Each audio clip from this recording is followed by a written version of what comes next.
Bueno, buenas tardes. Buenos días. Buen mediodía.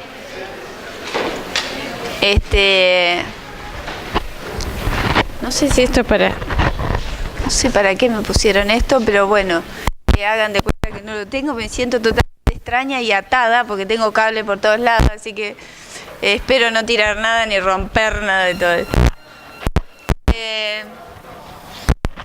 Vamos a hablar un rato.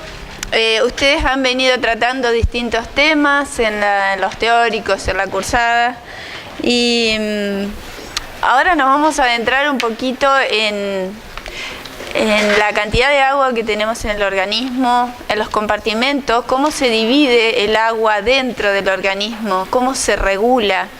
Y esto va a ser sumamente importante porque la próxima unidad que vamos a tener, no tan cerquita, pero dentro de poco, va a ser riñón. Y ustedes saben que el riñón cumple una función fundamental en todo lo que es regulación del agua, ¿no? Es el mecanismo que tenemos excretor más importante del agua corporal. Por lo tanto, primero tenemos que, para saber cuál es la función del riñón y cómo regula el agua, tenemos que mirar qué cantidad de agua tenemos en el organismo, cómo se distribuye y qué variables van a intervenir para esa distribución, ¿sí? Hola. Bueno, decimos que el hombre es una solución acuosa. ¿Por qué? Porque el agua es el mayor componente del cuerpo. Muchas veces nosotros las mujeres usamos eso como excusa. Decimos que tenemos mucha agua, por eso tenemos más peso. Los hombres no tienen tanto problema. Las mujeres en general decimos tenemos mucha agua, por eso tenemos mucho peso. Es el mayor componente del cuerpo. Aproximadamente el 60% de nuestro peso corporal es agua, ¿sí? Siempre es un poquito menos las mujeres, pero ese es el valor general que manejamos. O sea, más de la mitad de nuestro cuerpo es agua.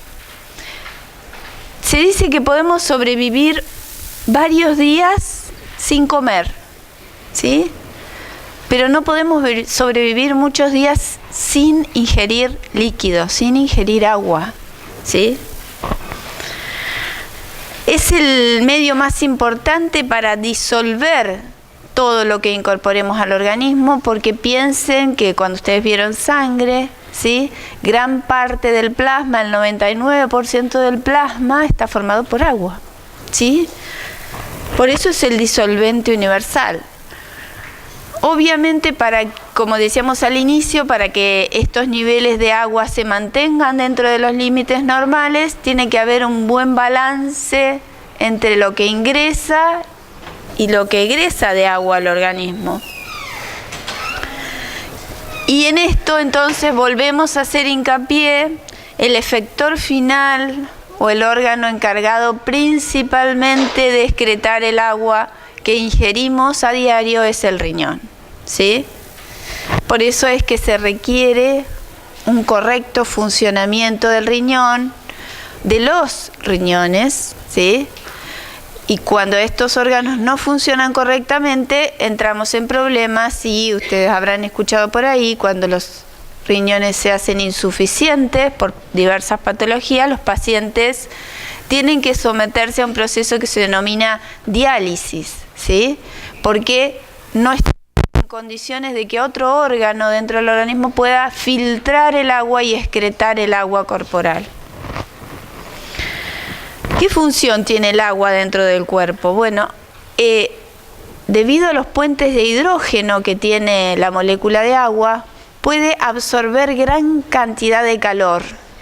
Y como el agua es parte del plasma y la sangre circula por todo el organismo, va a ser ella la encargada de absorber y distribuir todo ese calor por todo el cuerpo, porque es la sangre la que está circulando. Se dice que producimos aproximadamente 2.000 kilocalorías por día, o gastamos 2.000 kilocalorías, 2.500, dependiendo de la actividad de cada uno, ¿sí? Promedio. De esas kilocalorías que gastamos, producimos calor, ¿sí? como reacción final. Y ese calor que se produce, si el agua no lo pudiera absorber, nuestra temperatura del cuerpo aumentaría muchísimo, ¿sí? Protege y amortigua, claramente. Ustedes habrán visto en anato, ¿no? El líquido amniótico que protege al feto, el líquido cefalorraquídeo que protege el sistema nervioso central, ¿sí? El líquido sinovial. Todos esos líquidos tienen como gran componente al agua y por lo tanto va a estar amortiguando, protegiendo los órganos vitales.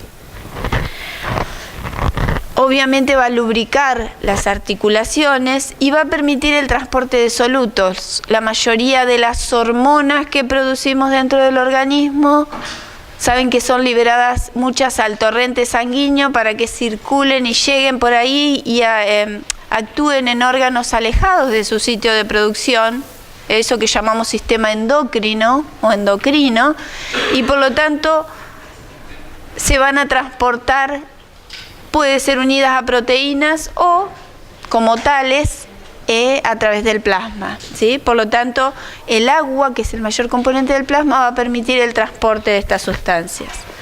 Va a permitir las reacciones de hidrólisis, porque necesitamos los hidroxilos para distintas reacciones dentro del organismo, y favorece la circulación y la turgencia. ¿Qué quiere decir? Que nosotros rápidamente vamos a notar cuando una persona tiene un déficit de agua o cuando tiene un exceso de agua. El déficit de agua se va a manifestar en los tejidos, ¿sí? Como tejidos más compresibles, después lo vamos a ver, y están menos turgentes cuando estamos deshidratados o tenemos un grado de deshidratación importante. En cambio van a estar hinchados cuando tengamos un exceso de agua. Eso lo vimos hace poquito cuando vimos microcirculación, ¿se acuerdan?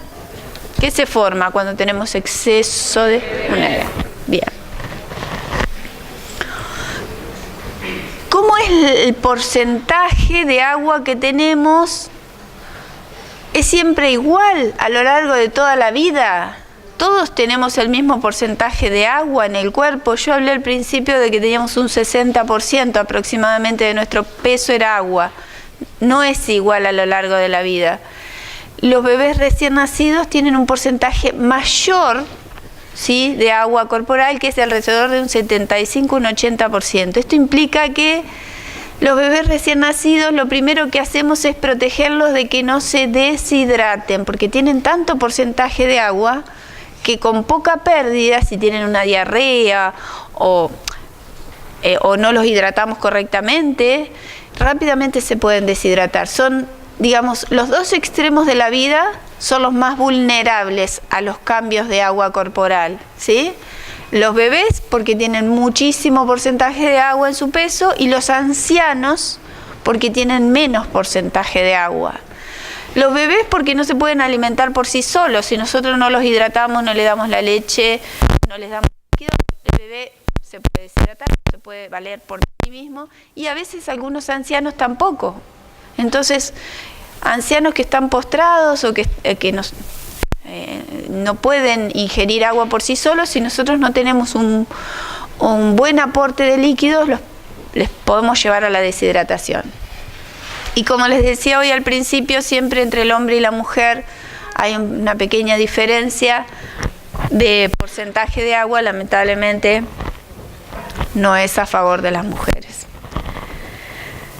¿Por qué estos distintos porcentajes de agua a distinta edad y según el sexo? Porque el porcentaje de agua a su vez varía según cuál es el órgano que estemos mirando, ¿sí? Fíjense, el riñón se encarga de excretar el agua y el riñón tiene un gran porcentaje de agua en su peso. El cerebro también, el músculo también tiene mucha cantidad de agua, y los tejidos que menos tienen porcentaje de agua, fíjense, el hueso y la grasa corporal, ¿sí? Esos son los tejidos que tienen menor porcentaje de agua. Entonces, ¿a qué se puede deber que tengamos menos cantidad de agua las mujeres? Porque tenemos más cantidad de glóbulos adiposos. Lamentablemente, muy bien.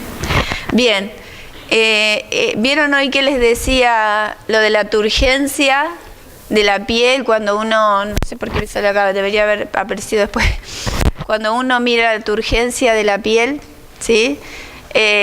Una forma de mirar cómo está la hidratación de ese paciente, que después lo vamos a ver cuando veamos un poquito de deshidratación, es hacer lo que se llama el signo del pliegue. Si ustedes se hacen ese signo en la palma de la mano, ¿qué les pasa? Se vuelve. En cambio, en un paciente deshidratado, ¿sí?, junto con otros componentes, porque por ahí un anciano que tiene la piel mucho más frágil, me van a decir, le queda también. No, por ahí le queda porque es piel solamente y casi no tiene panículo adiposo, pero si ustedes se hacen este proceso, en su mano debería volver.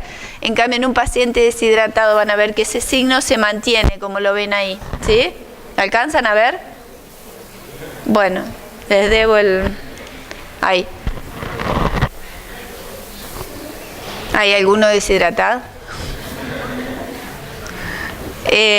Entonces, la variación en el porcentaje de agua no solo es diferente con la edad, con el tejido graso, como bien dijeron recién, pero también varía en condiciones fisiológicas. Por ejemplo, la mujer embarazada, como tiene una circulación extra, que es la que tiene que abastecer al bebé durante su crecimiento en la placenta, es una hipervolémica fisiológica. Eso es un mecanismo fisiológico normal de nuestro organismo. Ustedes por ahí habrán visto en sangre que tiene una anemia fisiológica la embarazada porque tiene un mayor porcentaje de plasma que de eritrocitos, pero eso es para favorecer la circulación en la placenta.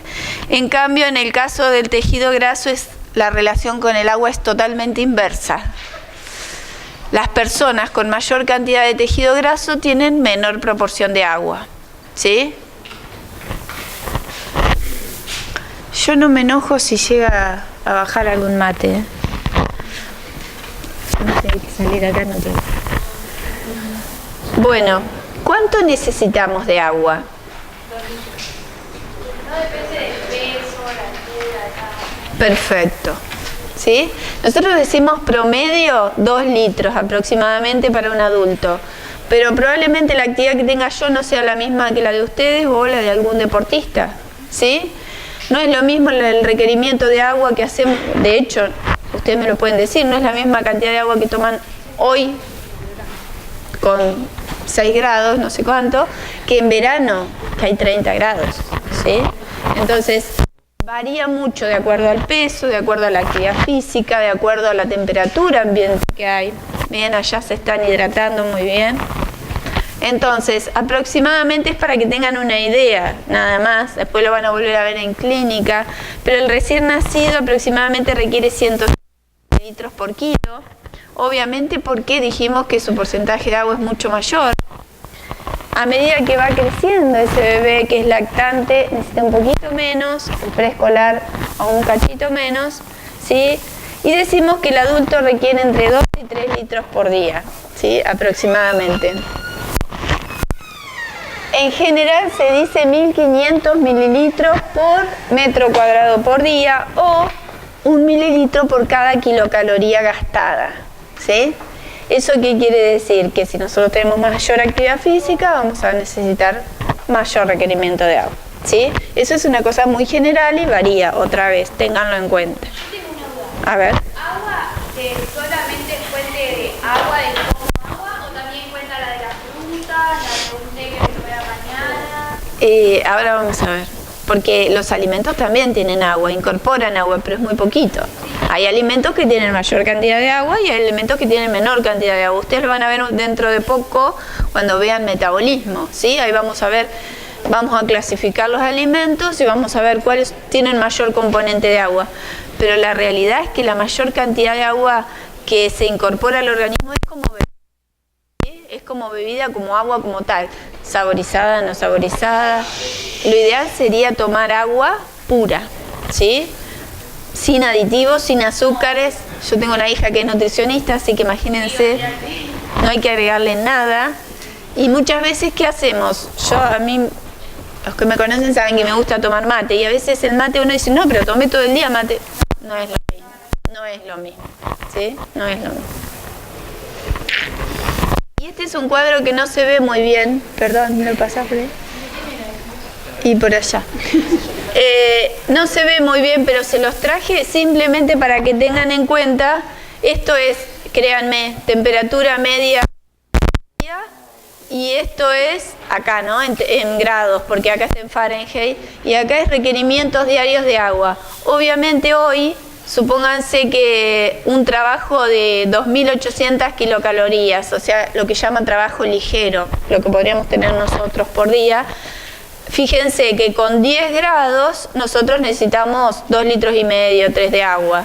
En cambio, si hay 30 grados, el requerimiento de agua aumenta casi al doble, ¿sí? Entonces, como bien dijeron ustedes, varía no solo con la edad, con el peso, con el sexo, sino también con la temperatura ambiente. Entonces, dijimos 2/3 o 60% de nuestro cuerpo o de nuestro peso corporal es agua, ¿sí? Para los hombres, un poquito menos para las mujeres, el resto es tejido sólido. De ese 60%, que es el que nos vamos a quedar para hacer un número más redondo, el 60% de nuestro peso, ¿dónde está distribuida el agua dentro del cuerpo? Bueno, mayormente dentro de las células. Es lo que llamamos compartimento intracelular, es decir, el agua que tienen adentro las células. El tercio restante de ese porcentaje corresponde a lo que llamamos fluidos extracelulares, ¿sí? Lo que está por fuera de las células. Y lo que está por fuera de las células, a su vez, lo vamos a dividir en un líquido intersticial, que es la mayor parte de este extracelular. ¿Se acuerdan que el intersticial es el líquido que baña las células y que está entre los vasos sanguíneos y las células? Y el 20% restante de este líquido extracelular es lo que compone el plasma sanguíneo. ¿Está? Vamos a ir viendo de a poquito cada vez más, con más detalle. Entonces, asumiendo, como siempre hacen los libros, generalizando, que tenemos un adulto de 70 kilos aproximadamente, hombre, cuyo porcentaje de agua corporal es un 60%, tenemos aproximadamente 42 litros de agua. De esos 42 litros de agua, el intracelular es un 40% de esto, con lo cual son aproximadamente 28 litros. Y el extracelular son 14 litros. ¿Está bien? De este extracelular tenemos una parte intravascular, o lo que dijimos que era el plasma, que son aproximadamente 2,8 litros. ¿Se acuerdan que siempre decimos que el plasma son 3 litros aproximadamente?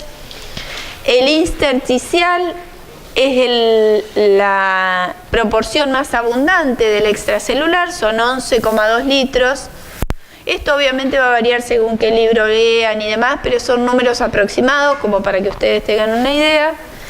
Y lo que llamamos transcelular es un porcentaje muy muy chiquito, que ahora lo vamos a desmenuzar un poco de qué se trata. Entonces, cuando analizamos los volúmenes relativos, como decíamos al inicio, el intracelular son 2/3 de ese porcentaje de agua corporal total, y el extracelular es 1/3, o sea, es lo más pequeño. A su vez, el extracelular, que dijimos que era esto, lo dividimos en plasma y en líquido intersticial que baña a las células. ¿Hasta ahí estamos? ¿Qué es el espacio transcelular, que dijimos que era parte del componente extracelular, que era muy muy bajito? Bueno, son lo que llamamos espacios potenciales. ¿Qué son los espacios potenciales? Vieron que entre las serosas, como puede ser la pleura y el pericardio, ¿sí?, hay una pequeña, mínima cantidad de líquido. ¿Por qué? Porque si las serosas rozan entre sí, se dañan, se genera inflamación. Entonces, esa pequeña cantidad de líquido siempre es constante, ¿sí? Es mínima, son 100 mililitros, menos de 100 mililitros. Pero ¿qué podría ocurrir? Como vamos a ver ahora dentro de... Que varíe ese líquido. Que varíe ese líquido. ¿Y por qué podría variar? Y porque hay una infección en el pulmón y entonces el líquido que trasuda, ¿se acuerdan que veíamos cuando veíamos microcirculación que había tejidos que tenían distinta presión intersticial, ¿sí? Presión hidrostática intersticial? Bueno, el pulmón no se puede expandir demasiado porque está rodeado por la pleura.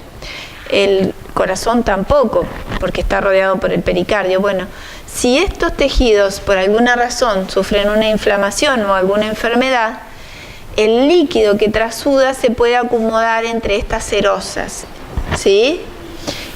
Cuando se acumula ahí se denomina, por encima de valores normales, se denomina derrame. Ustedes habrán escuchado seguramente que tuvo una neumonía con un derrame pleural, ¿sí? Acumulación de líquido entre la pleura, acumulación de líquido mayor a 100 mililitros aproximadamente, o derrame pericárdico, se acumula líquido entre las capas del pericardio y entonces comprime al corazón y eso es muy peligroso.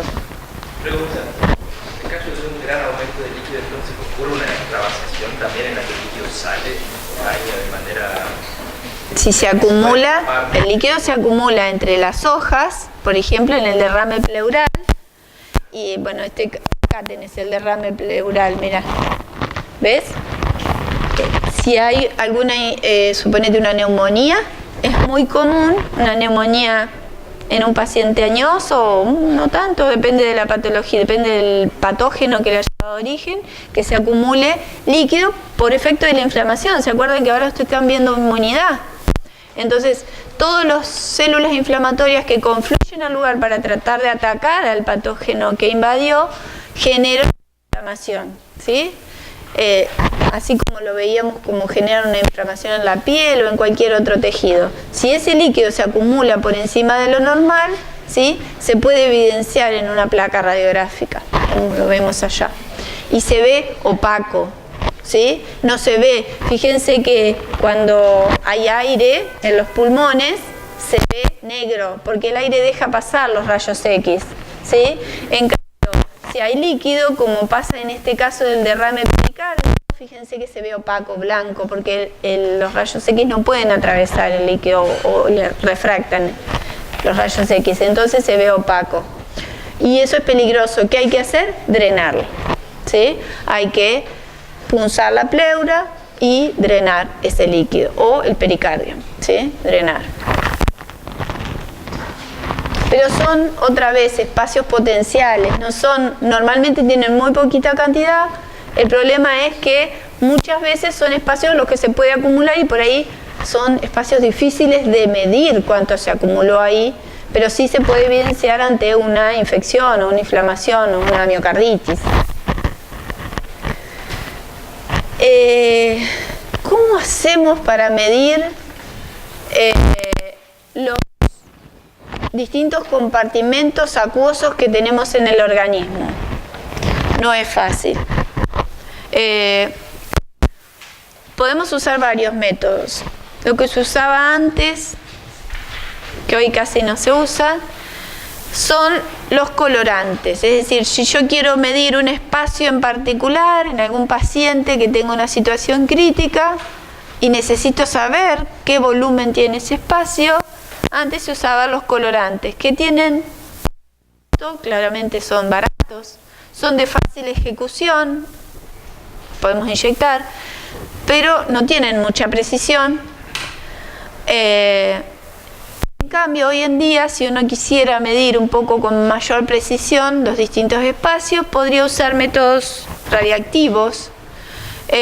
Obviamente son un poco más caros, hay que manejarlos, los tiene que manejar gente que esté entrenada y dentro de lugares adecuados. Las unidades medidas obviamente van a depender de el método radiactivo, pero en general se miden en curie, microcurie o milicurie, porque el curie es una unidad muy grande, o el sievert, y necesitamos equipos que puedan medir la radiactividad. Una cosa que hoy en día se usa mucho, que no exactamente mide el agua corporal, pero sí nos da una idea de la proporción de agua que tenemos, es lo que se denomina bioimpedancia. ¿Quién conoce la bioimpedancia o la impedancia bioeléctrica? La balanza de...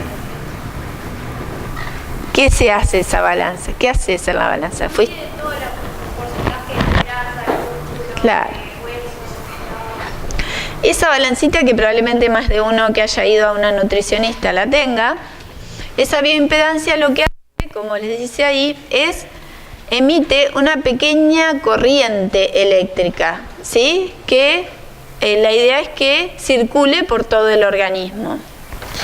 Entonces, de acuerdo a lo que dijimos hoy al inicio, tenemos un gran porcentaje de agua en el cuerpo, ¿no?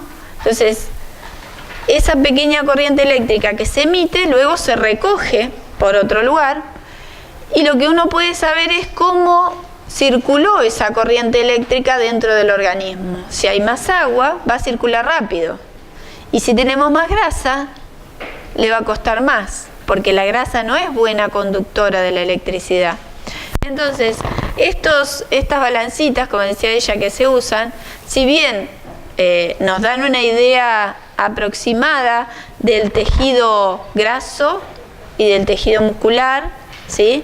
Nos pueden orientar, pero no son muy precisas. Simplemente nos van a orientar siempre y cuando estemos dentro de pesos no demasiado por encima o por debajo del normal. Por eso se usan para medir agua corporal total en individuos con normopeso o sobrepeso moderado, ¿sí? Porque ya después, cuando tenemos individuos con un sobrepeso muy elevado, no nos sirve porque es demasiada grasa la que tienen. Y nos da una idea de grasa magra y tejido graso. Obviamente tampoco nos sirve para un enfermo. Es una aproximación que se hace hoy en día. Claro, se usa el plicómetro, que se llama, ese pliegue pero eso es para ver tejido graso y tejido magro, ¿sí? Ahí ya no tanto para ver agua. Bueno,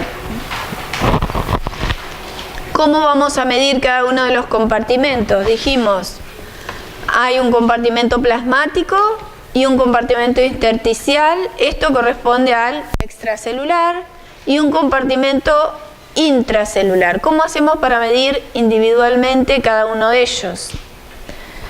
Fíjense, Evans Blue es un colorante, ¿sí? Con un colorante que se inyecta en vía sanguínea, ¿sí? Podemos llegar a medir el compartimento plasmático. La inulina, que es una sustancia que ustedes van a ver que también se inyecta, es un polímero, se inyecta y la vamos a usar mucho para medir filtrado glomerular, cuando veamos riñón. También nos da una idea, pero lo que mide es todo el volumen extracelular. Y la antipirina, o el agua tritiada marcada radiactivamente, es la única que nos va a permitir medir la cantidad de agua corporal total, ¿sí?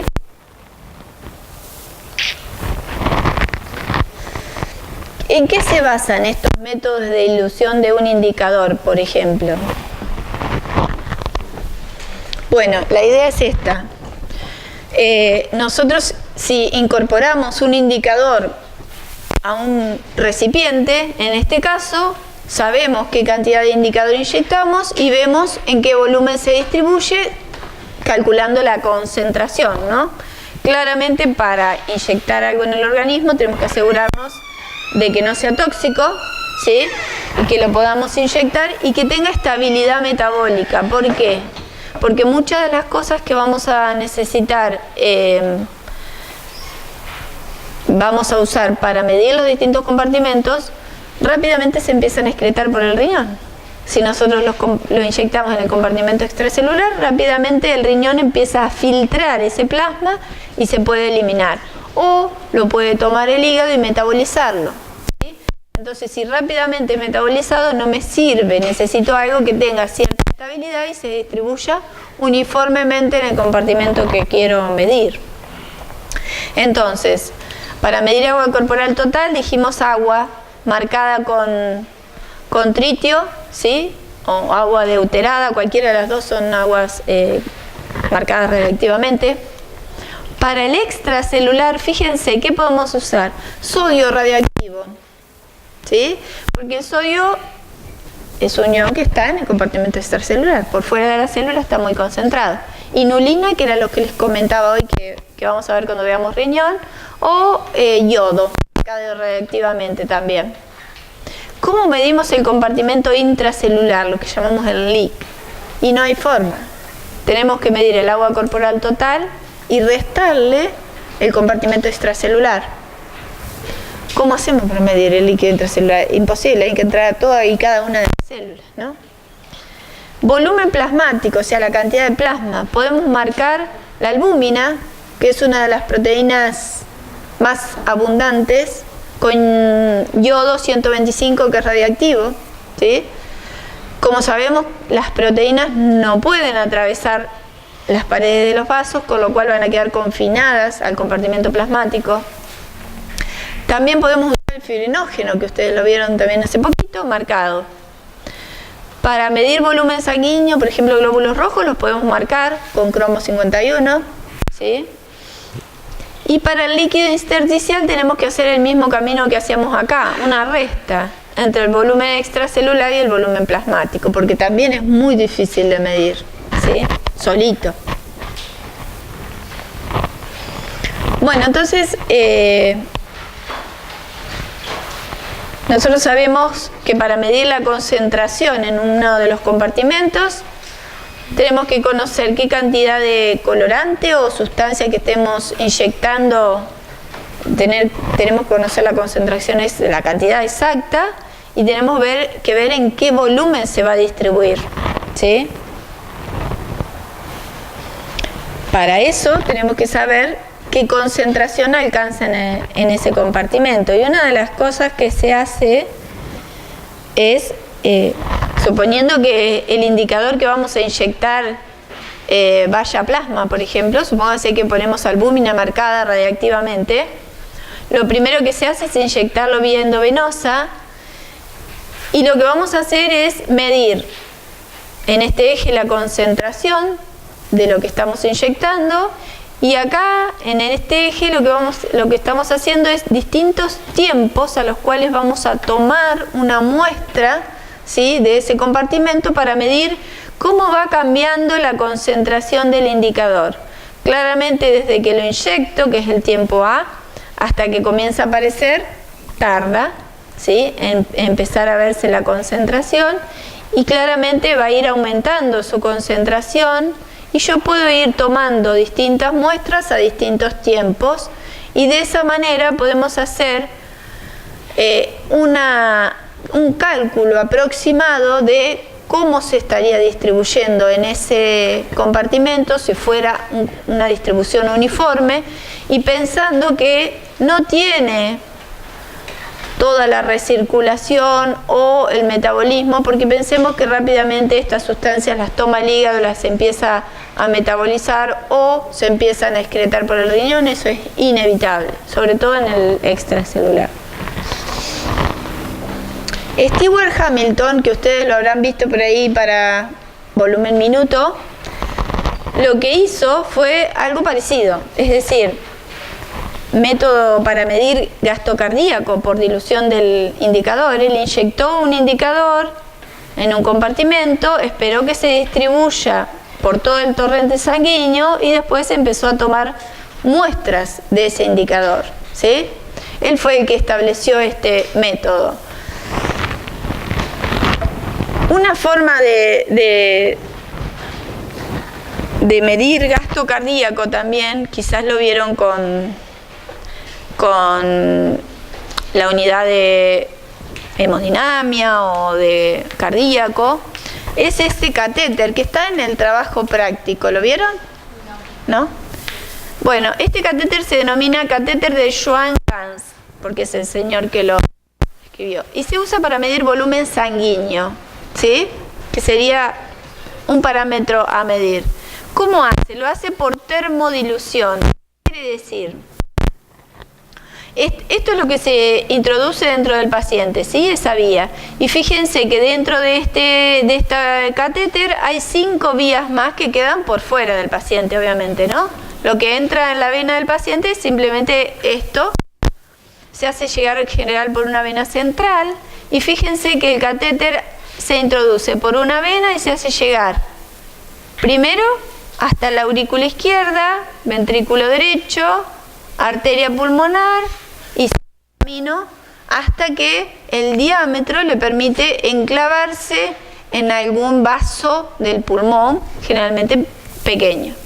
¿Qué nos permite evaluar este catéter? Fíjense que tiene varias vías extras. Por un lado, volumen sanguíneo, por el otro nos va a permitir medir las presiones, ¿sí? Y por otro lado, nos va a permitir medir lo que denominamos presión cuña o presión acuñada. Vamos por partes.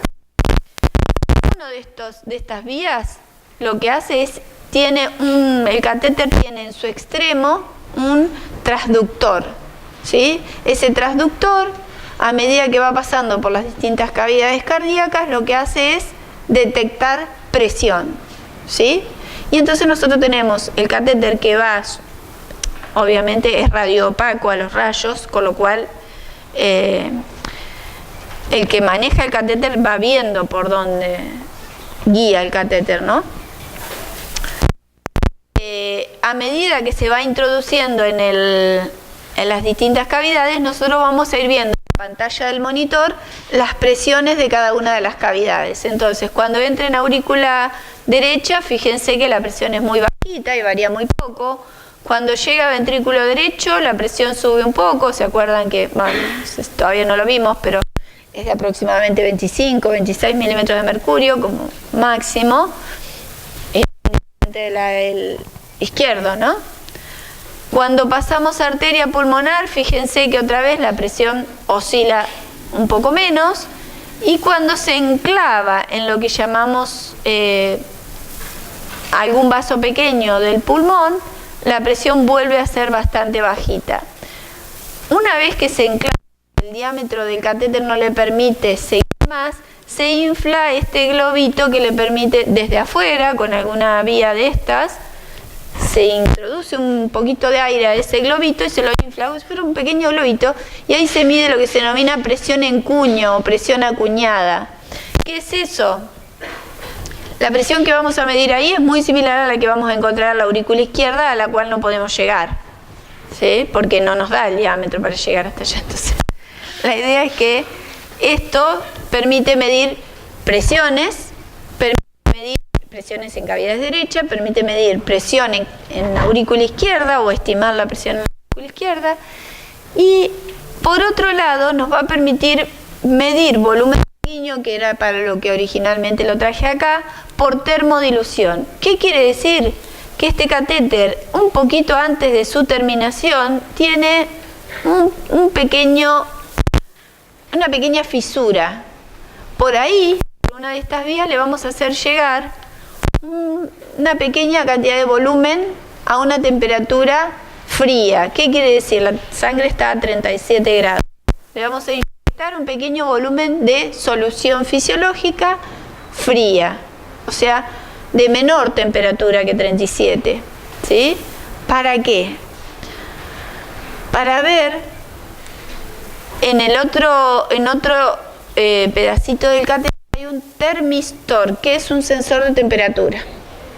Entonces ese sensor de temperatura va a ir detectando cómo cambia la temperatura de la sangre de acuerdo a la cantidad de líquido frío que le inyectamos. Obviamente todo esto va a ser en un paciente crítico, en el cual yo necesite medir con precisión volumen sanguíneo, si no, no le voy a colocar un catéter. Seguramente este paciente está en una unidad de cuidados intensivos, ¿sí? Quiero medir el volumen sanguíneo de un paciente, es probablemente que sea un paciente de mucho cuidado. Entonces, las curvas que describe el cambio de temperatura, si acá vemos cambio de temperatura de acuerdo a lo que inyectamos, esto sería cómo va descendiendo la temperatura, perdón que le saqué el eje, acá necesitaría el eje, acá va descendiendo la temperatura. A medida que yo inyecto esa cantidad de líquido más frío o esa solución fría, la temperatura va descendiendo y luego retorna a la normalidad porque se mezcla con el resto de la sangre. Si yo tengo un volumen elevado,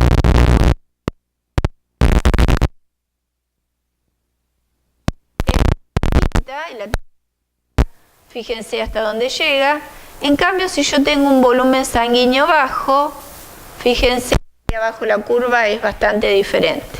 Y esto no nos tenemos que ver porque es el ejemplo de qué pasaría si tenemos algún artefacto, algún problema en esa inyección y no estamos detectándolo correctamente. O sea que nosotros con este catéter tenemos la posibilidad de evaluar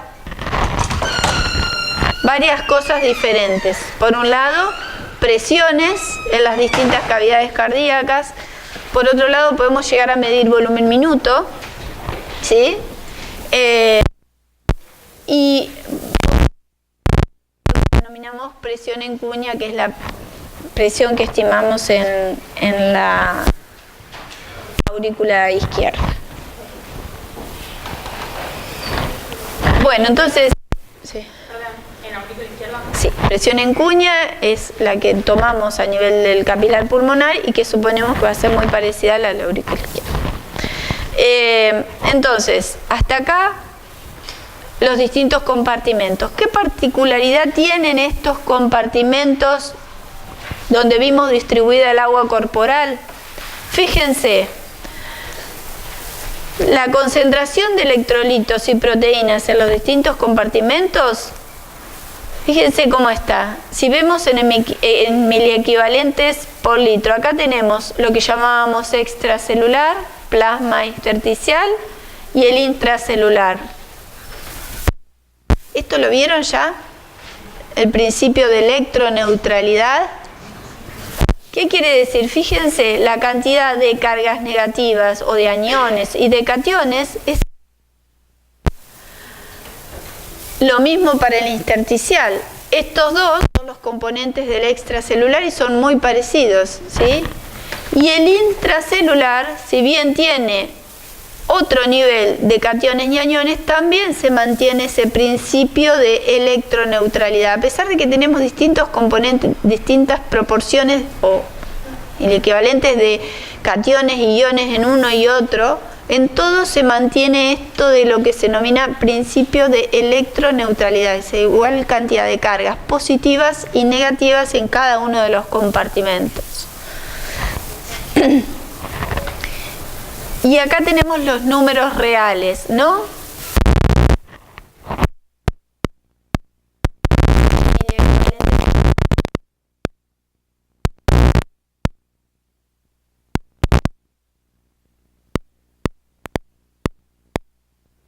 Otro.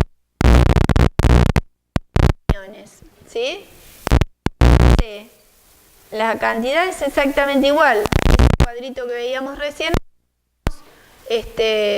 más explícito con números reales.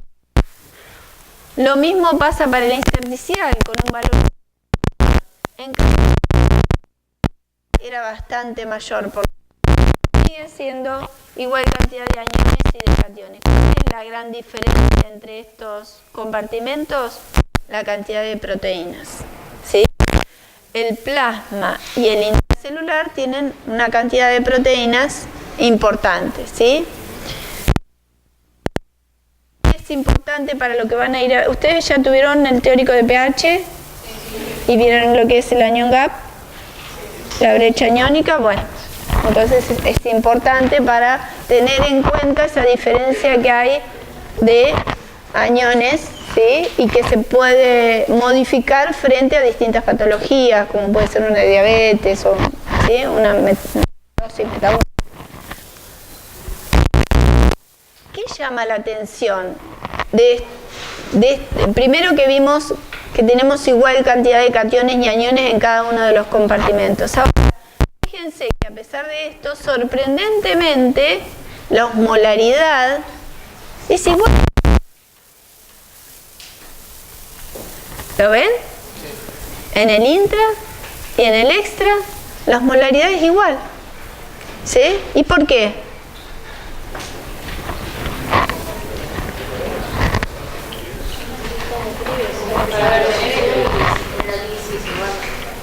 ¿Se genera? Si hay diferencia entre saber un intercambio, se puede llevar. ¿Intercambio de qué? Agua. ¿Sí? El agua va a ser el que pueda permear a través de la membrana y compensar, ¿sí?, si hay un cambio de osmolaridad. ¿Está bien? Porque sabemos que los iones no son permeables a la membrana, ¿no? Entonces, el agua va a tener esta osmolaridad equivalente en cada uno de los compartimentos, porque si no, sería riesgoso para determinadas células, como vamos a ver más adelante, que cambie la osmolaridad, ¿sí? Y ahora vamos a entrar a hacer un poquito de historia. No sé por qué me queda afuera. La pantalla no debe estar. A ver si podemos bajar un cachito más la pantalla.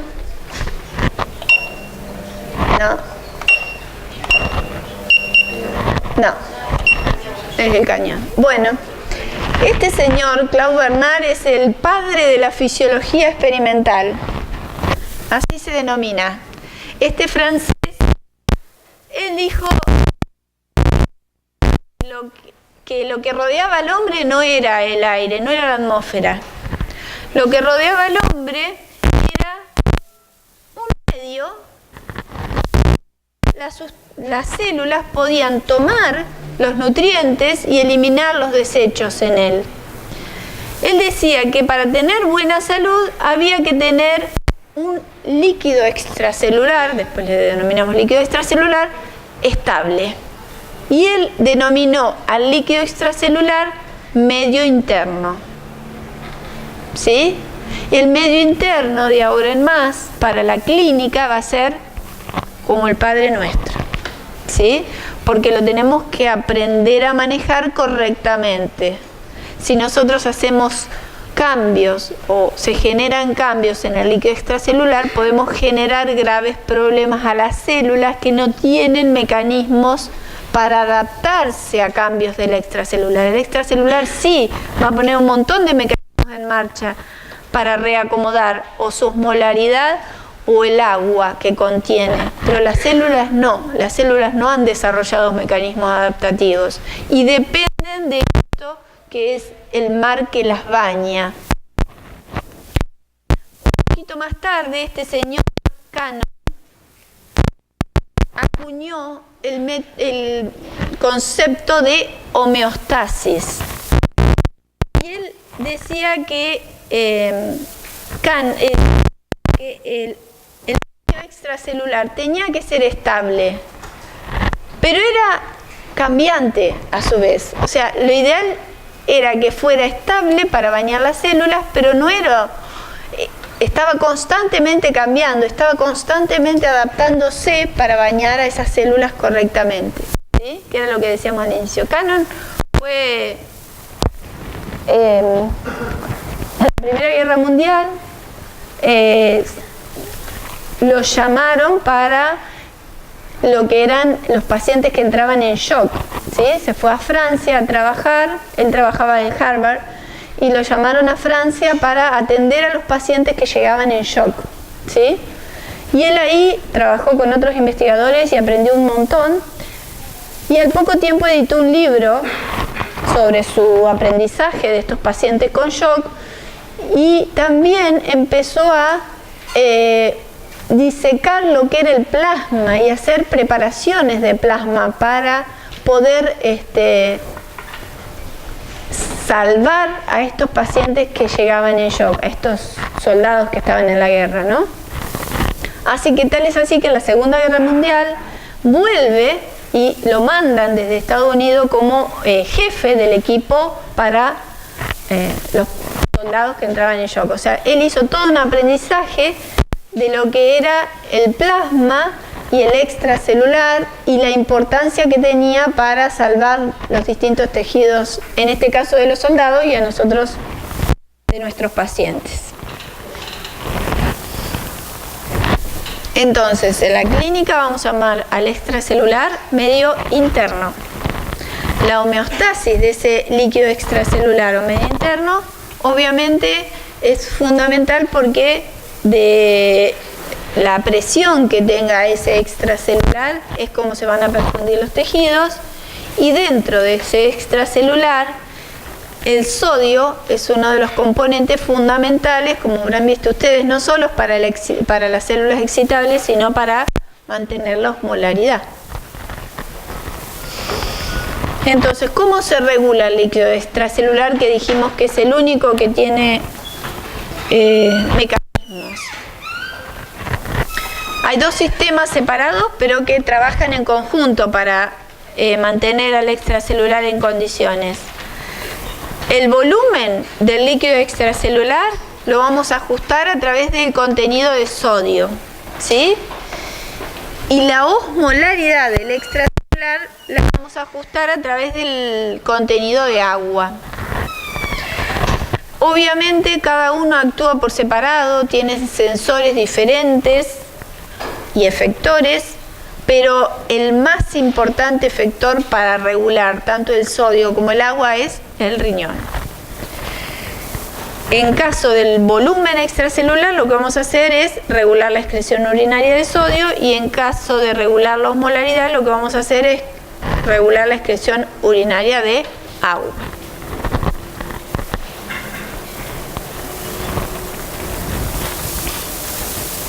Al principio decíamos que hablábamos de la necesidad de incorporar agua al organismo para estar bien hidratados, pero esto tiene que ser un balance, es decir, la cantidad de agua que incorporamos en teoría debería ser igual a la cantidad de agua que eliminamos, porque si este balance fuera positivo empezamos a retener agua, y si fuera negativo nos deshidratamos, ¿sí?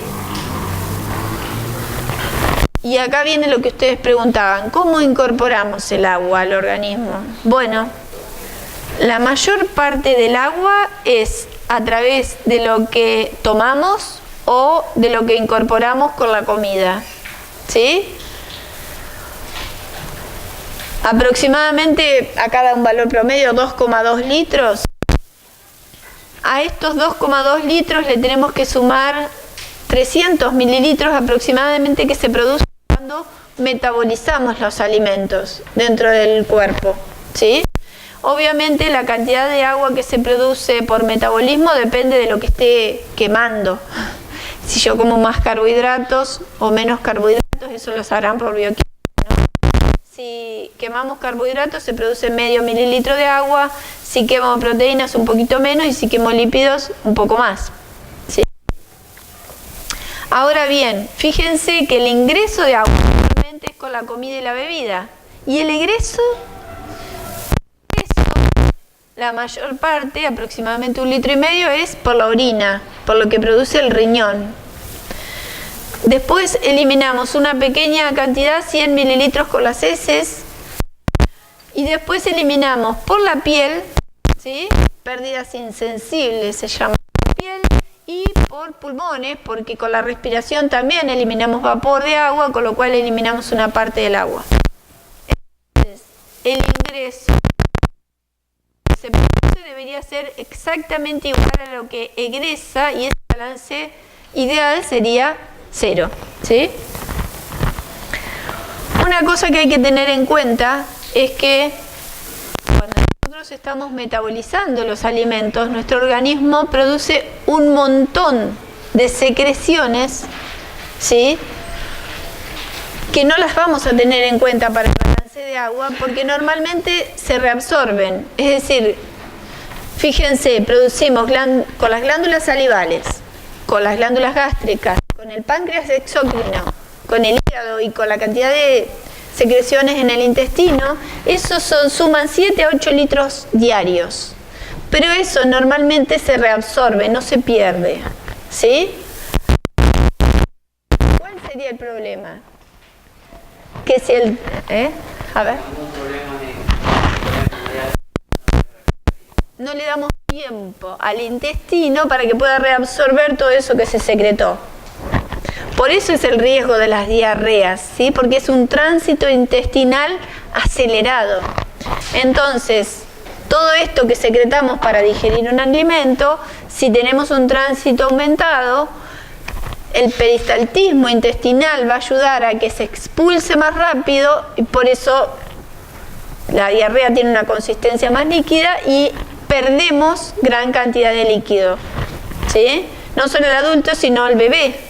Entonces, los riesgos con la diarrea es que nos deshidratemos, ¿sí? Perdemos líquidos y perdemos sales, ¿sí? Que se secretan en esa digestión. Obviamente, cuanto más intensa es la diarrea, más riesgo. Entonces, ¿qué podría pasar? Que haya una anormalidad en este balance.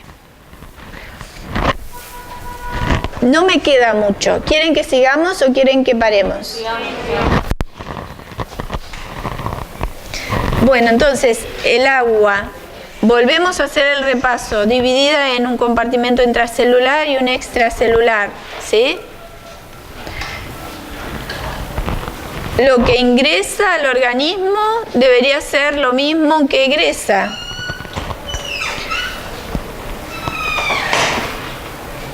Para que este balance sea cero, ¿quién es el órgano fundamental que tiene que funcionar correctamente? El riñón. ¿Qué podría pasar para que haya un balance positivo o un balance negativo de esta cantidad de agua? Para que haya un balance positivo, es decir, que ganemos más agua de lo que sale, podría ser una sobrehidratación, que tomemos más agua que lo habitual, o los pacientes, como decíamos hoy, que tienen insuficiencia renal o los riñones no funcionan correctamente y entonces no pueden eliminar ese líquido y empiezan a retener. Y el balance negativo podría ser por menor entrada o por mayor salida. Por ejemplo, dijimos los pacientes añosos, que después vamos a ver por qué podría pasar que se deshidraten rápido. Por ejemplo, como hablábamos recién, por una diarrea del tránsito o por vómitos. Y ni les cuento si es ambas cosas. ¿Cómo evaluamos el extracelular? ¿Cómo sabemos si un paciente tiene un exceso o una pérdida de líquido en este medio interno? Bueno, por un lado, el signo del pliegue que hablábamos hoy, ¿no? Ver la turgencia de los tejidos. En el bebé es más difícil eso. En el bebé lo que se evalúa es el peso corporal. Entonces los tenemos que ir pesando todos los días para ver si hay cambios en el peso corporal. Y si ustedes piensan un poquito, más de uno alguna vez habrá hecho algún ejercicio o por alguna razón está en déficit de agua su organismo. ¿Qué les pasa a las mucosas cuando se secan? Se secan, tienen los labios secos, es la forma más fácil, y las mucosas, fíjense, la lengua es típica, parece blanca y toda como quebrada, ¿sí? Entonces, son signos de que un paciente, en este caso, está en déficit de agua, ¿sí? ¿Por qué es el riesgo de los bebés?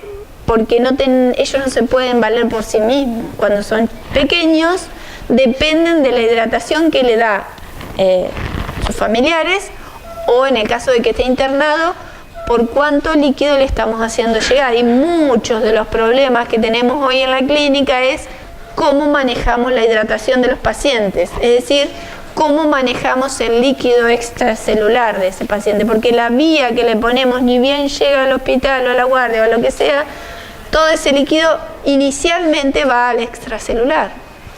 Entonces es muy importante manejar este compartimento, ¿sí? Porque es el que baña las células. Acuérdense de Cannon, es el que baña las células y es el único medio que tiene que estar hemodinámicamente estable, ¿sí? Entonces, en estado estacionario, si está todo bien, las moléculas pequeñas y los iones están equilibrados en los distintos compartimentos. El extracelular dijimos que en el extracelular cumplía un rol fundamental el sodio, por lo tanto el sodio va a ser el representante del volumen extracelular. Y todos los compartimentos son isoosmóticos.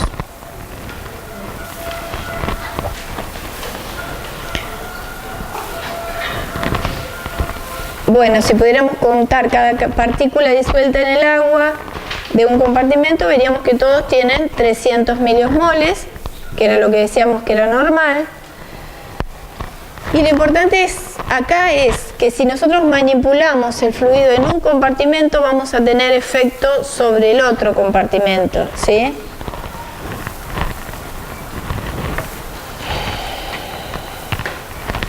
Si nosotros cambiamos el número de partículas en 1, lo que puede ocurrir es que, como me decían ustedes al inicio, lo que pueda fluir de un compartimento a otro sea el agua, no las partículas, porque las partículas en la mayor parte son impermeables al agua, ¿sí? Entonces, lo que va a permear a través de estos dos compartimentos, lo que se va a mover a través de las membranas va a ser el agua. Y acá, Darrow-Janet creó este diagrama para intentar mostrar de una manera didáctica cómo se establecen los distintos equilibrios osmóticos en los compartimentos del organismo. Entonces, por un lado vemos osmolaridad, ¿sí? U osmolalidad, si es por kilo o si es por litro, ¿sí? La mayoría, dijimos que los compartimentos todos tienen 300 miliosmoles, ¿está bien? En este lado tenemos, en el eje X, tenemos volumen de los distintos compartimentos. Dijimos que el intracelular, que era el más abundante, tenía aproximadamente 28 litros, el extracelular tenía 14 litros y 3 de plasma, ¿sí? Entonces, si nosotros multiplicamos, y ahora cada rectángulo de estos representa la masa osmolar de cada compartimento, ¿está bien? Entonces, si multiplicamos el volumen, estos 28 litros por 300, nos va a dar que este compartimento tiene aproximadamente 8.400 miliosmoles y este, obviamente, va a tener la mitad, ¿está bien? ¿Cuál es el otro?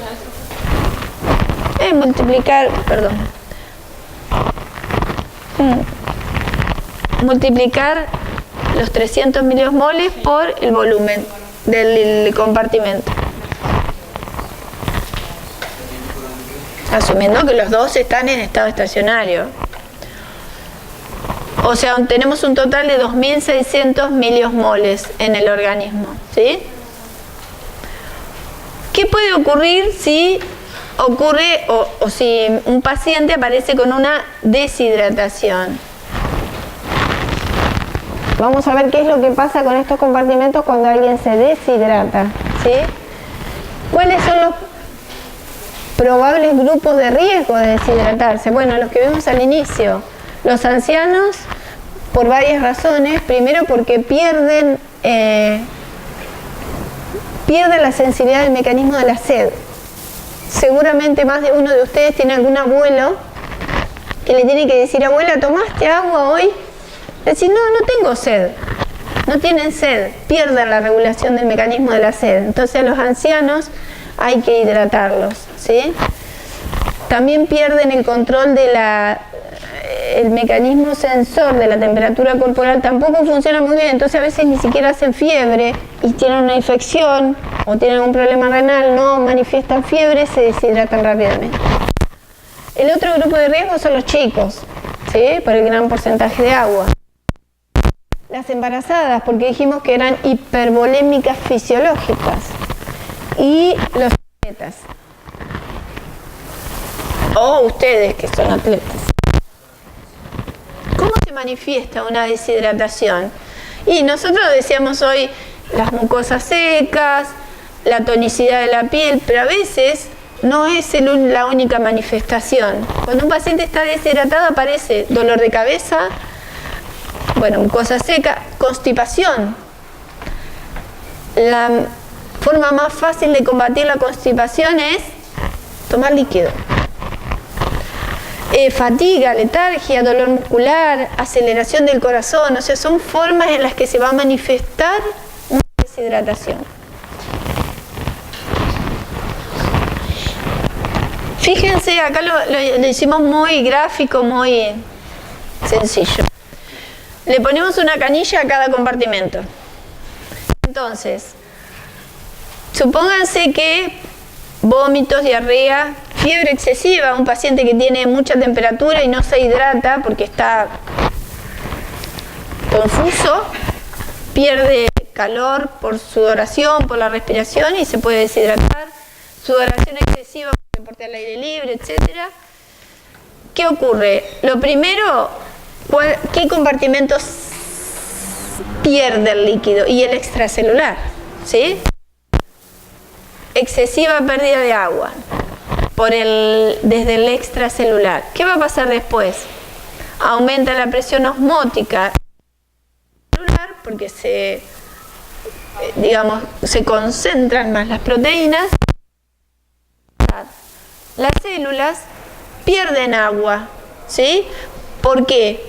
Porque el agua va a intentar pasar al compartimento donde están más concentradas las proteínas que no pueden permear. Entonces las células se encogen, ¿sí? Y eso es súper peligroso si estamos a nivel del sistema nervioso central, por ejemplo. Ese efecto de la pérdida de peso durante el ejercicio. Muchas veces hoy en día que está tan en boga esto de salir a correr maratones, estamos todos listas, hay que tener en cuenta que con muy poca pérdida de líquido, nosotros podemos tener síntomas importantes. Es decir, si perdemos un 1% de peso, fíjense, ya aumenta el mecanismo de la sed, hay termorregulación alterada y obviamente disminuye el rendimiento físico. Con 2%, pérdida de apetito. 3% hemoconcentración, reducción renal. Pero fíjense acá, 4% nada más, ya tenemos menor rendimiento físico. 5% ya tenemos dolor de cabeza, impaciencia, sueño. 6% alteración grave de la termorregulación, adormecimiento de extremidades, ¿sí? Y 7% ya puede entrar en colapso. Bueno, esto es más o menos lo mismo, síntomas clínicos, sed. Acá va diciendo de acuerdo al peso y del porcentaje que pierde, cómo pueden aparecer espasmos musculares, delirios, ¿sí?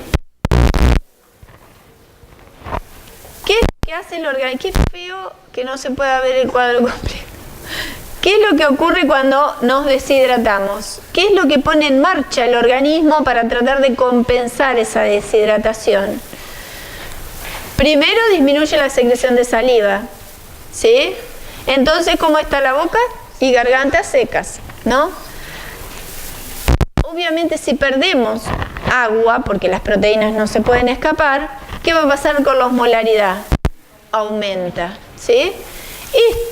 Este aumento de la osmolaridad va a activar osmorreceptores que están en el hipotálamo, en el sistema nervioso central, en lugares del hipotálamo donde no hay barrera hematoencefálica y se puede sensar ese cambio de osmolaridad.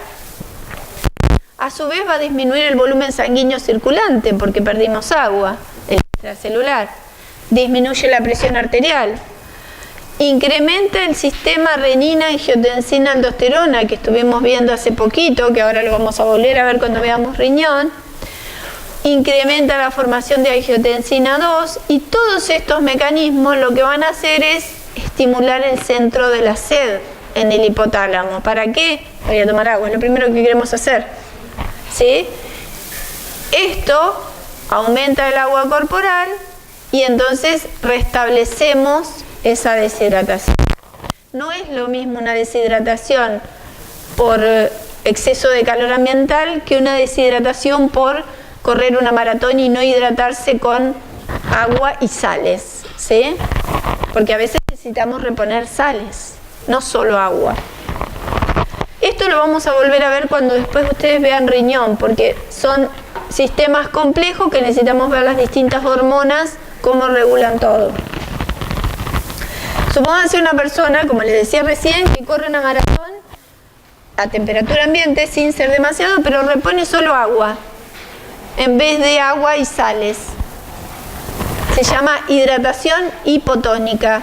¿Qué le puede pasar? Esto, que muchas veces los vemos en las maratones esas grandes que se corren, los pacientes terminan en shock, ¿sí? ¿Cómo? Una bebida que tenga sal. Gatorade. Muchas veces, por eso, no es que salimos a correr por el bosque 5 minutos y hay que tomar un Gatorade. No, claramente. ¿Sí? Porque a veces pasa que se toman un Gatorade por 5 minutos. No, el que va a hacer una maratón tiene que asesorarse de qué es lo que tiene que reponer con el que lo está entrenando o con el profesor. Tiene que asesorarse de acuerdo a la cantidad de kilómetros que va a correr, a la temperatura ambiente, etc., el gasto calórico que va a hacer, qué cantidad de agua y sales debe reponer. ¿Sí? Siempre perdemos el sudor, tiene sal, tiene sodio, por lo cual perdemos agua y sodio, no solo agua. Si vos tenés una diarrea, perdés agua, sodio, bicarbonato, toda la secreción gastrointestinal, por lo cual eso hay que reponerlo. ¿Qué pasa si yo ahora agrego a este balance que teníamos hoy solo agua? Fíjense, excesiva entrada de agua al líquido extracelular, se cae la presión osmótica del extracelular, ahora agregué mucha agua y las proteínas se diluyen, y el mecanismo inverso, se hinchan, ¿sí? Y eso tampoco está bueno. Volvemos al cuadro de Darrow-Chanet. Si ahora teníamos el intra, el extra, le agregamos solo agua a este compartimento, al extracelular, agregamos solo agua, ¿el agua qué va a hacer? Va a pasar, porque es la única que puede atravesar las membranas, entonces va a hinchar o va a aumentar este compartimento, ¿sí? Entonces la idea no sino también electrolitos, ¿sí?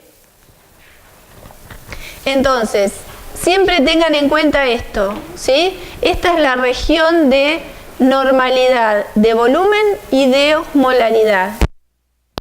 32 litros aproximadamente y 300 miliosmoles. ¿Qué ocurre si aumenta la volemia? Se expande el volumen. Se va a poner en marcha lo que ustedes vieron cuando vimos cardíaco, ¿no? Que es activación de la liberación del péptido natriurético auricular, ¿sí? O cerebral, cualquiera de los dos, que se acuerdan que se ponen en marcha cuando se expande el volumen extracelular. ¿Bien? ¿Se acuerdan? Cuando hay hipovolemia o cuando hay contracción del volumen, ¿qué se pone en marcha? El sistema de angiotensina-aldosterona y el sistema nervioso simpático, como vamos a ver más adelante. Si en cambio lo que hice fue perder líquidos, lo que va a pasar es un aumento de osmolaridad y en ese caso se va a liberar una hormona que se denomina diurética o vancomicina, ¿sí? Que lo que es retener agua por parte del riñón. Y si al revés disminuye la osmolaridad, porque el compartimento, disminuye la cantidad de hormona antidiurética o vancomicina. Y les muestro los cuadritos que ya terminamos para que tengan una idea, pero la idea es que la clase, después de que terminen de ver riñón con la doctora Matías, y vamos a volver a verlos, espero. El renina, angiotensina, aldosterona, ¿sí?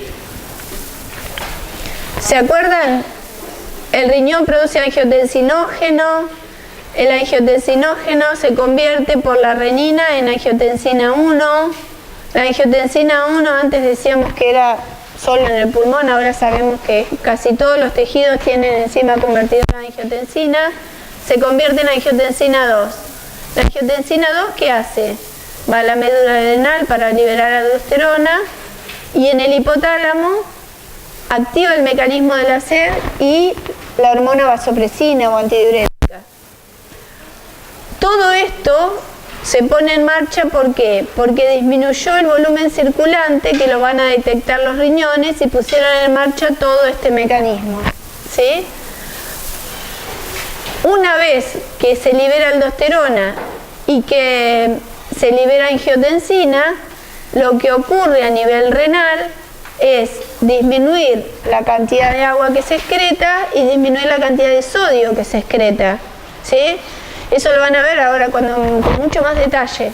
Pero la idea es que este circuito lo que hace es tratar de que cuando disminuyó el volumen circulante restablecerlo. ¿Cómo? A través del riñón, que dijimos que era el efector final. Eliminamos una orina más concentrada, ¿sí? Y con menos sodio, para retener líquido, sodio y recuperar el volumen sanguíneo. Y el último, que es un feedback. Si el volumen circulante disminuye, se ponen en marcha vasoreceptores a nivel renal que sensan una disminución de angiotensión, ¿sí? También se van a poner en marcha receptores en el seno carotídeo,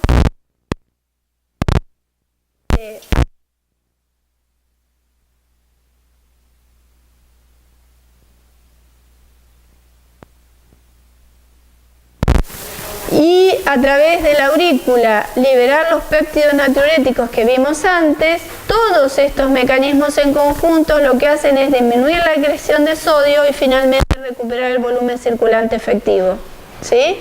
Así que cada uno de los mecanismos que vayan viendo en el riñón ahora actúan para retener agua o eliminar más agua, retener sodio o eliminar más sodio, y a partir de eso recuperar el volumen y la osmolaridad del líquido extracelular. ¿Está bien? Nos vemos la próxima.